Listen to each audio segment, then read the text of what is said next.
प्रभु का नाम का स्तुति हो। वापस इस प्रकार मिलने के लिए प्रभु ने हमें अवसर दिया। पिछले हफ्ता प्रेरितों का काम 13वां अध्याय में पिसिदिया का अंत्योक्या में पौलुस का संदेश सुन रहा था। पौलुस उधर पहले इस्राएल का इतिहास के बारे में उनको याद दिलाया और यीशु मसीह कौन है इसके बारे में याद दिलाया। भी संदेश के बाद उधर का लोगों का प्रतिक्रिया के बारे में हम आज वचन से पहले पढ़ के सुनेंगे। रागेश भाई हमको मदद करेंगे। 13वां अध्याय 42 से लेके 52 तक हम सुनेंगे। जी, प्रेरितों 13 अध्याय का 42 आयत से 52 आयत तक 52 आयत तक। उनके बाहर निकलते समय लोग उनसे विनती करने लगे कि अगले सप्ताह के दिन हमें ये बातें फिर सुनाई जाएं। मैं फिर से पढ़ूंगा। उनके बाहर निकलते समय लोग उनसे विनती करने लगे कि अगले सप्ताह के दिन हमें ये बातें फिर सुनाई जाएं। जब सभा उठ गई तो यहूदियों और यहूदी मत में आए हुए भक्तों में से बहुत से पौलुस और बरनबास के पीछे हो लिए और उन्होंने उनसे बातें करके समझाया कि परमेश्वर के अनुग्रह में बने रहो। अगले सब्त के दिन नगर के प्राय सभी लोग परमेश्वर का वचन सुनने को इकट्ठे हो गए, परंतु यहूदी भीड़ को देखकर डाह से भर गए और निंदा करते हुए पौलुस की बातों के विरोध में बोलने लगे। तब पौलुस और बरनबास ने निडर होकर कहा, अवश्य था कि परमेश्वर का वचन पहले तुम्हें सुनाया जाता, परंतु जब तुम उसे दूर हटाते हो और अपने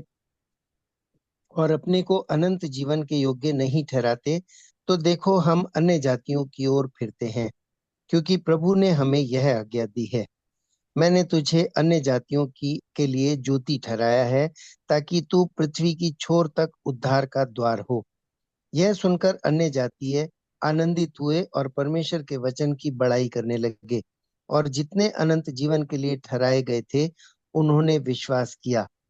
तब प्रभु का वचन उस सारे देश में फैलने लगा, परंतु यहूदियों ने भक्त और कुलीन स्त्रियों को और नगर के प्रमुख लोगों को उकसाया और पौलुस और बरनबास के विरुद्ध उपद्रव करवाकर उन्हें अपनी सीमा से निकाल दिया।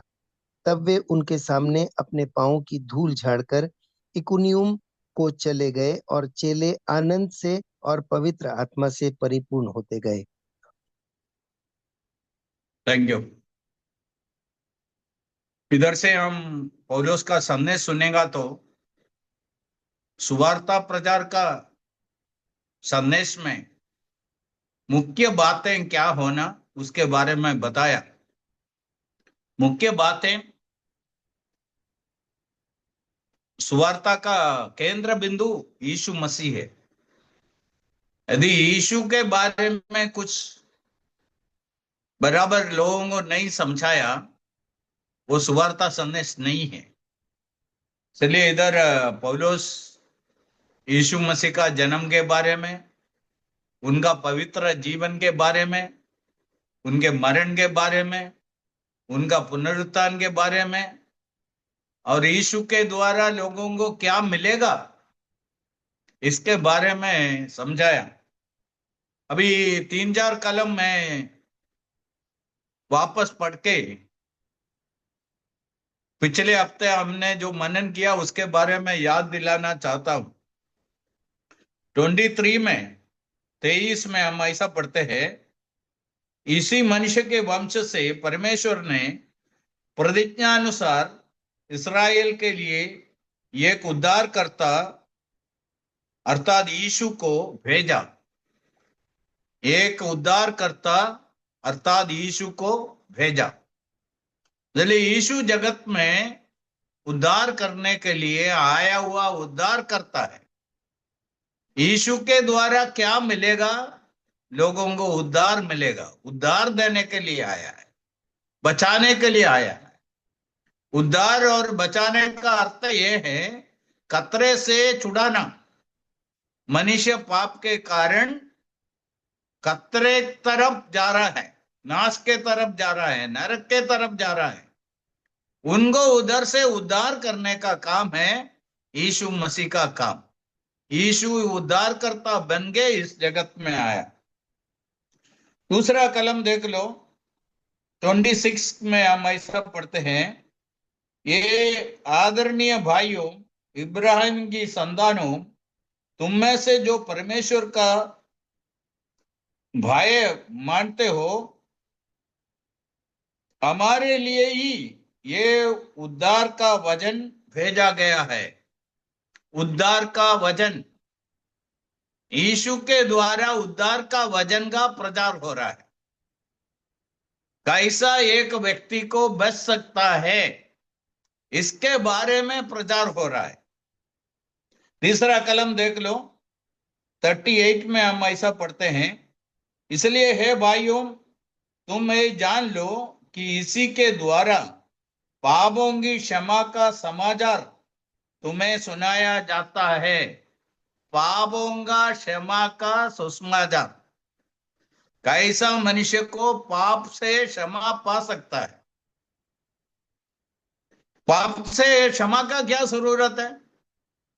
पाप का क्षमा नहीं पाया तो हम पाप के साथ नरक में चले जाएंगे। पाप इतना भयानक है, पाप हमें अनंत काल का नाश में लेके जाएगा। इधर एक व्यक्ति पाप का क्षमा नहीं पाया तो उनके सामने बहुत बड़ा खतरा है। इसलिए हम लोगों को सुवार्ता देता है, यीशु के द्वारा पापों को क्षमा पा सकते हैं। इसलिए यीशु पापों का क्षमा देने वाला है। पाप को क्षमा करके हमें खतरे से बचाते हैं।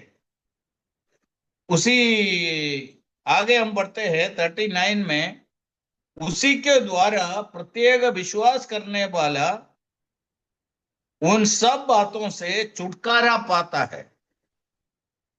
उसी के द्वारा, उसी के द्वारा हम यीशु के बारे में क्यों प्रचार करना है? उसी के द्वारा ही विश्वास करने वाले को, सबको नहीं है, सब सुनने के बाद भी जो विश्वास करते हैं उनको ही छुटकारा मिलता है। विश्वास करने के द्वारा ही छुटकारा मिलता है। इसलिए पौलुस का संदेश इधर हम देखते हैं, और यीशु के बारे में प्रचार किया। और यीशु कौन है? यीशु इस जगत में आके कैसा जीवन जिया, 33 साल का उसका पवित्र जीवन, उनको जान, उनके बारे में तपास करने वाला, जांचने वाला, उनके जीवन में कोई भी पाप देखा नहीं है, निर्दोष निकला है। यीशु एक निर्दोष व्यक्ति है। इस जगत के ऊपर जिया हुआ एक ही पवित्र व्यक्ति यीशु मसीह है। इसमें हम बहुत गर्व कर सकते हैं। हम जिसके पीछे हैं, हम जिसको हमारा उद्धारकर्ता के रूप में स्वीकार किया, जिसको हम हमारा प्रभु तरीके स्वीकार किया, जिनका हम आराधना करते हैं, सेवा करते हैं, वो एक पवित्र व्यक्ति है। उनका अनुयायी है हम उनके चेले हैं, उनके पीछे चलने वाले। किसके पीछे? दुनिया देखा हुआ एक ही पवित्र व्यक्ति यीशु मसीह है, हम उनके पीछे। ये एक मुख्य बात है।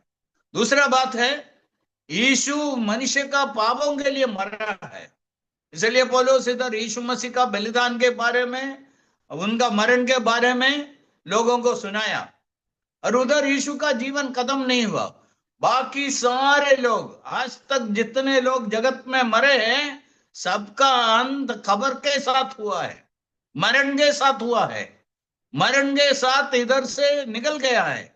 यीशु मरण को पराजित करके पुनरुत्थान पाके बाहर आया है। यीशु जिंदा है, इसलिए हमको बहुत गर्व कर सकते हुए दूसरा बात है, यीशु पुनरुत्थान पाके जीवित है।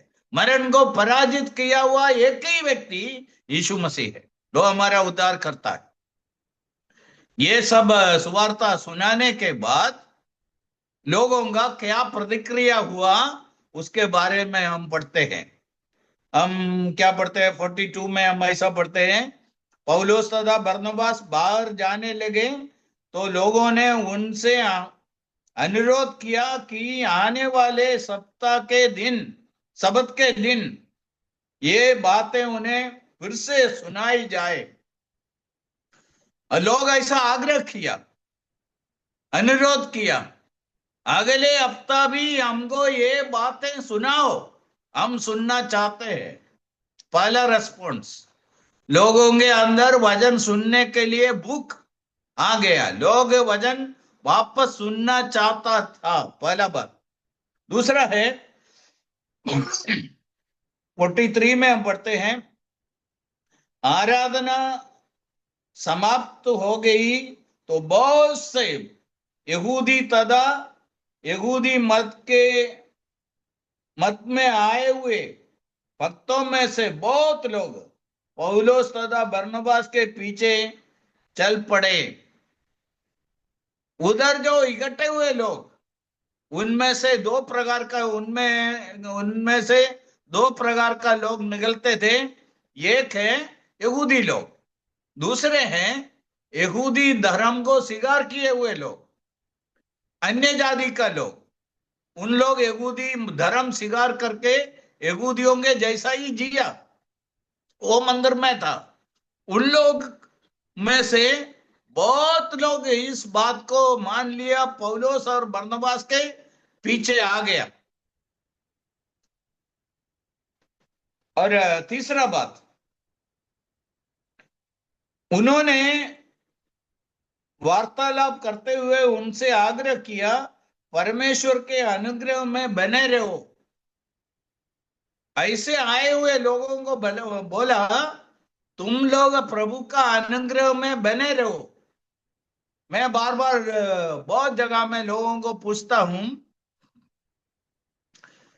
ये कौन सा बात ज्यादा कठिन है, ज्यादा मुश्किल है? यीशु को स्वीकार करना मुश्किल है और यीशु के लिए बाद में जीना मुश्किल है।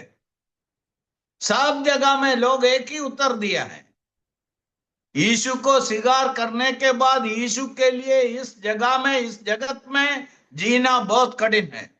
दोनों कठिन है। यीशु को स्वीकार करना आसानी बात नहीं है और बहुत सोच समझ के करने का बात है। और एक व्यक्ति यीशु को बराबर समझने के बाद, यही उद्धार करता है, यही बचाने वाला है, दूसरा उद्धार करता नहीं है, मुझको ये बचाने के लिए एक ही व्यक्ति, एक ही उद्धार करता है, वो यीशु मसीह है, मैं उनको स्वीकार करता हूं, ये बोल के स्वीकार किया। स्वीकार करने के बाद यीशु के लिए बाकी जीवन पूरा यीशु के लिए जीना कितना कठिन है, ये समझाने के लिए मैं लोगों को दो सवाल और पूछता हूं। मिलिट्री में ज्वाइन करना और ज्वाइन करने के बाद मिलिट्री में सेवा करना कौन सा कठिन है? दोनों कठिन है। फिर पहले के साथ तुलना करके दूसरा बात को देखें, मिलिट्री में ज्वाइन करना और बाद में मिलिट्री में रहकर सेवा करना, और सेवा करना ज्यादा कठिन है, क्योंकि वो एक दिन का बात नहीं है, लंबा सालों और अधिकारियों के अधीन में होके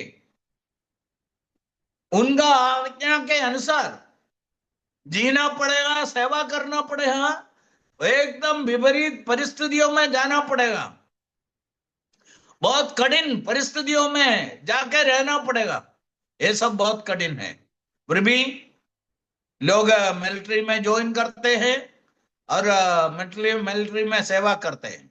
साथ साथ मैं लोगों को पूछता हूं, शादी करना कठिन है और शादी करने के बाद बाकी पूरा जीवन जीवन साथी के साथ जीना कठिन है, हम सब जानते हैं। दूसरा बात ज्यादा कठिन है। फिर भी लोग ऐसा जीवन बिताते हैं। उसी प्रकार आदमी जीवन में भी यीशु को स्वीकार करना इतना आसान बात नहीं है, फिर भी एक व्यक्ति जब डिसीजन लेते हैं, बाद में उस यीशु को स्वीकार करने के बाद उस यीशु के साथ, यीशु के लिए जीना, यीशु का सेवा करना बहुत कठिन बात है। हम सब अनुभव से जानते हैं, लंबा समय यीशु के लिए एक समर्पित जीवन जीना बहुत कठिन है। चलिए पौलुस इधर उनको बोल दिया, परमेश्वर के अनुग्रह में बने रहो, बने रहो। अभी इधर पहला झुंड है, उन लोग आग्रह किया अगले सप्ताह भी, सबत के दिन भी आके हमको इसी वचन सुनाओ। दूसरा, उन लोग पौलुस और बरनबास के पीछे चले गए। आपका बात हम मान लिया, हम इस बात के लिए जीना चाहते हैं, हम आपके साथ हैं, आपने हमें सिखाया हुआ, बोला हुआ बातें हम मानते हैं, हम विश्वास करते हैं, अंगीकार करते हैं, ऐसा बोल के उनके साथ, उनके पीछे गया। और उनके उनसे पौलुस क्या बोला, आपका डिसीजन बहुत बढ़िया है, फिर उधर उधर रुकने का नहीं, आगे बढ़ने का है, प्रभु के लिए जीना है, बहुत समर्पण के साथ आगे आप बढ़ना है, उसके बारे में समझाया। ये पहला झुंड है। दूसरा झुंड क्या है, 44 में हम पढ़ते हैं, अगले सप्ताह को 44 में सारा नगर परमेश्वर का वचन सुनने के लिए इकट्ठा हो गया। दूसरे हफ्ते इन लोग प्रचार करने के लिए उधर गया, इतना बड़ा भीड़ इकट्ठा हो गया। कहां से आया, उधर वचन सुना हुआ लोग दूसरों को भी बुला के लेके आया। पिछले हफ्ता हमारे चर्च में ऐसा 2 सेवक आया था, उन लोग ऐसा बातें हमको सुनाया, हम ये बात को मान लिया, तुम लोग भी आके इसको सुनो। उनको लेके आया, बहुत भीड़ आया।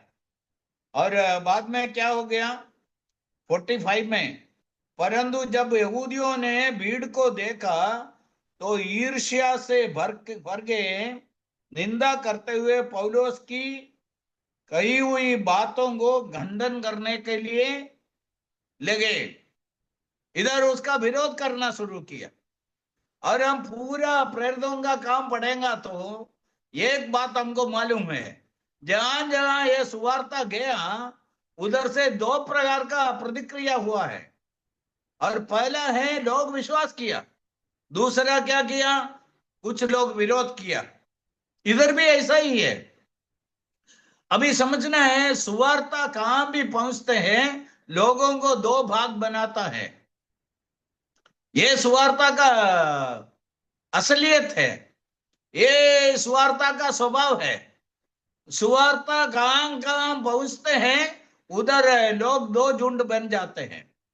यीशु मसीह जब इस जगत में था, यीशु ने अपने शिष्यों को बोला, लोगों को बोला, मेरा नाम के कारण तुम्हारे घर में अलगाई होगा, पिता पुत्र के खिलाफ में हो जाए, पुत्र पिता के खिलाफ में हो जाएगा, माँ बेटी के खिलाफ में हो जाएगा। क्यों ऐसा है?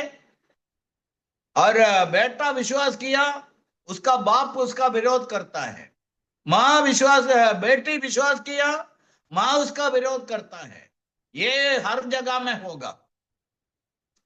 जहां जहां सुवार्ता जाते हैं और लोग सुवार्ता सुनते हैं, उधर से ये 2 प्रकार का परिणाम जरूर हो जाएगा। आज भी ऐसा है और इतने लंबा समयों में ऐसा है। ये क्रिस्ती प्रचार का खासियत है। उधर ऐसा होते रहते हैं, लोग अलग हो जाते हैं, लोगों को दूसरे लोगों से अलग होके प्रभु के लिए बाहर आना पड़ते हैं। और कभी कभी ऐसा ही होगा, बाहर आए हुए लोगों को दूसरे लोग सताएंगे। ये भी सब हर जगह में होते हैं। इधर क्या हुआ, प्रचार करने वाले के, पौलुस और बरनबास के खिलाफ में कुछ लोग हो गया, उन लोग उनके साथ वाद विवाद किया। उनका उपदेशों को खंडन करना चाहते थे और उसके खिलाफ में बोलना चाहते हैं, उनके विरोध में बोलना चाहते थे, लोगों को रोकना चाहते थे, लोगों को विश्वास में से पीछे हटाना चाहते थे। फिर क्या हो गया हम देखते हैं। और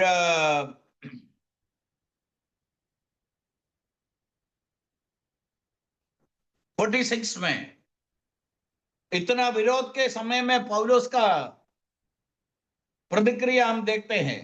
पौलुस तथा बरनबास ने दृढ़ता पूर्वक कहा, यह आवश्यक था कि परमेश्वर का वचन पहले तुम्हें सुनाया जाता, परंतु इसलिए कि तुम अवहेलन करते हुए अपने आप को अनंत जीवन का अयोग्य ठहराते, तो हम गैर यहूदियों की, अन्य जातियों की और फिरते हैं। अनंत जीवन के लिए लोग अपने आप को अयोग्य बनाया, मतलब अनंत जीवन के लिए कैसा आप अपने आप को योग्य बना सकता है। कुछ लोग अपने आप को अनंत जीवन के लिए अयोग्य बनाते हैं, और उसका अर्थ है कुछ लोग अपने आप को अनंत जीवन के लिए योग्य बनाता है। अभी इधर दूसरा शब्द हम मिलते हैं, यीशु हमको क्या देगा? अनंत जीवन देगा। हम सब जानते हैं यूहन्ना 3:16, और बाइबल का एक मुख्य कलम है जोना यूहन्ना 3:16। परमेश्वर ने जगत पर इतना प्रेम रखा, उसने अपना एकलौता पुत्र दे दिया, ताकि जो कोई उन पर विश्वास करे वे नाश न हो परंतु अनंत जीवन पाए। यीशु अनंत जीवन देने के लिए आया। अनंत जीवन क्या है?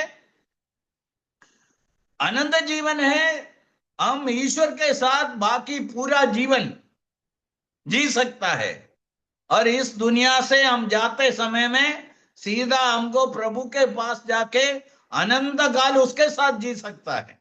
ये अनंत जीवन देने के लिए आया। ये अनंत जीवन यीशु के द्वारा ही मिलेगा। इसके लिए क्या करना है? यूहन्ना 3:16 में लिखा है, जो विश्वास करेगा वो नाश नहीं होगा, जो विश्वास नहीं करेगा वो नाश हो जाएगा। जो विश्वास करेगा वो नाश नहीं होगा, अनंत जीवन पाएगा। इसलिए विश्वास के द्वारा ही अनंत जीवन मिल सकता है।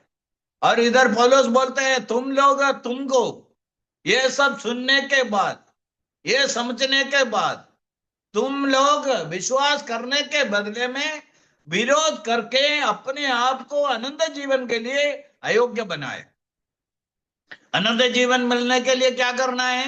विश्वास करना। उद्धार पाने के लिए क्या करना है? विश्वास करना। क्या विश्वास करना? यीशु मसीह पर विश्वास करना। यीशु ही उद्धार करता है। मुझको बचाने के लिए जगत में यीशु आया। यीशु मेरा जगह में, मेरे लिए, मेरा पाप का निवारण के लिए, मेरे ऊपर पाप का जो सजा था, यीशु अपने ऊपर अब ये सजा लेके मुझको पाप का दंड से छुड़ाया, बचाया। ये बात मुझको अंगीकार करना, स्वीकार करना, विश्वास करना, तब उद्धार होते हैं। इसलिए इधर पौलुस उनको बोल दिया, अभी तकलीफ तुमको ही होने वाला है, हमारा काम हम पूरा किया।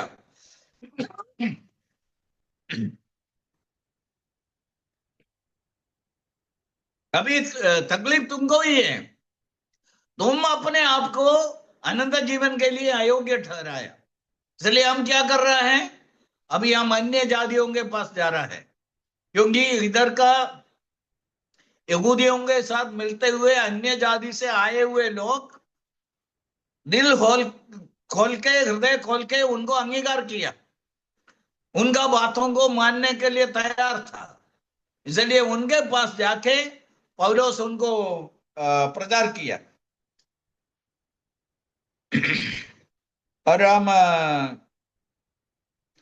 48 में ऐसा पढ़ते हैं, जब गैर यहूदियों, अन्य जातियों ये सुना तो वो आनंदित हुआ तथा प्रभु का वचन में प्रशंसा करने लगा, और जितने अनंत जीवन के लिए ठहराए थे, वे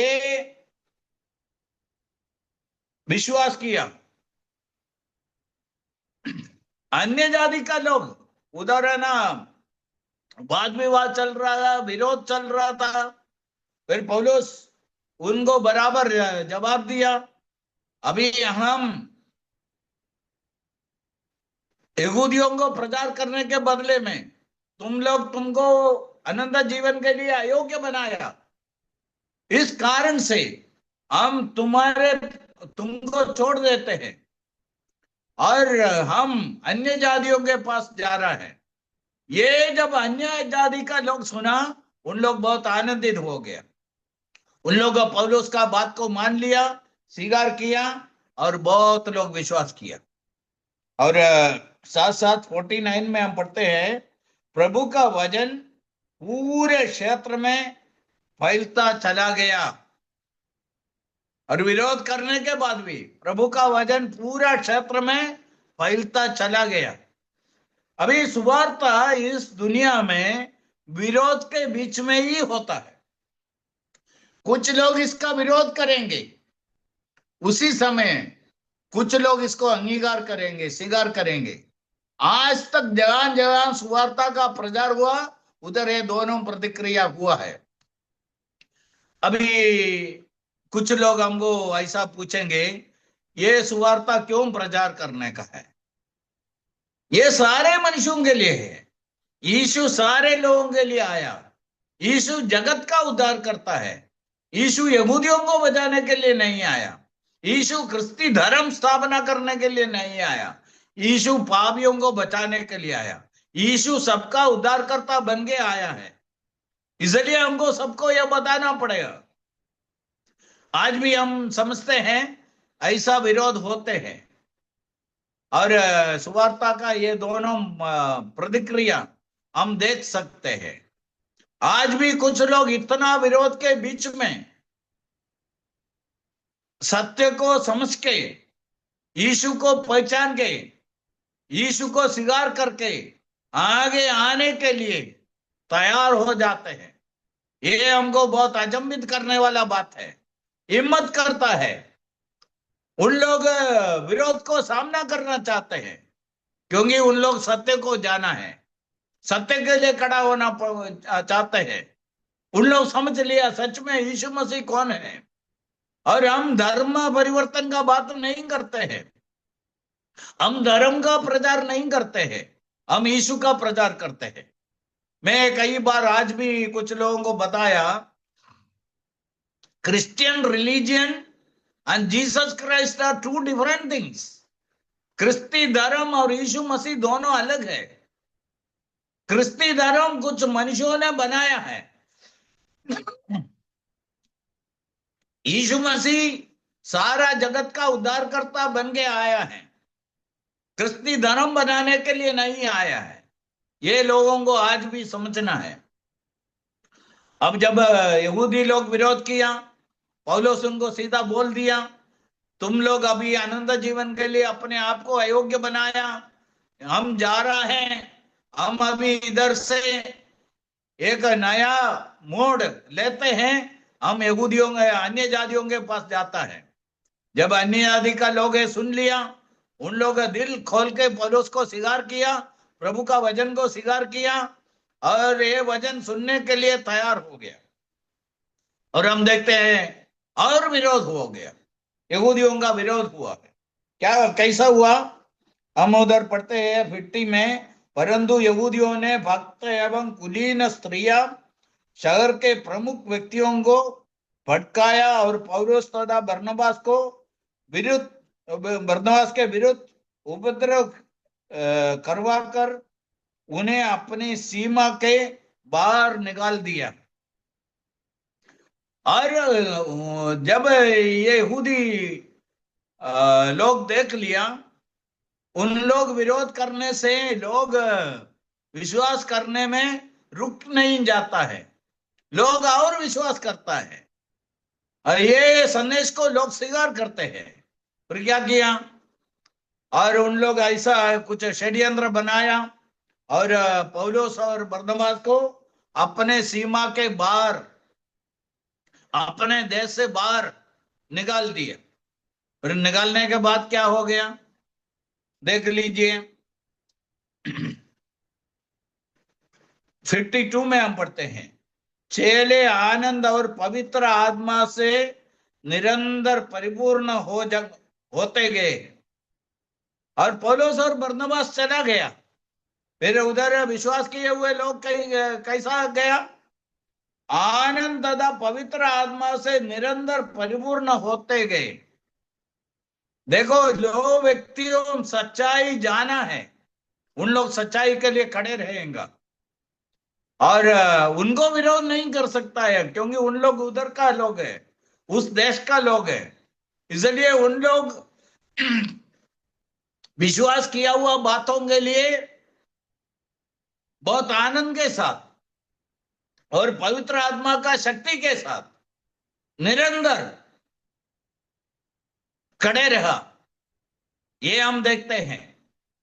इसलिए हम दुनिया में आज भी देख सकता है, इतना साल का लंबा इतिहास में और प्रेरितों का काम पूरा में हम क्या देखते हैं, जहां जगह ये सुवार्ता प्रचार करने के लिए गया, दो प्रकार का प्रतिक्रिया जरूर होता है।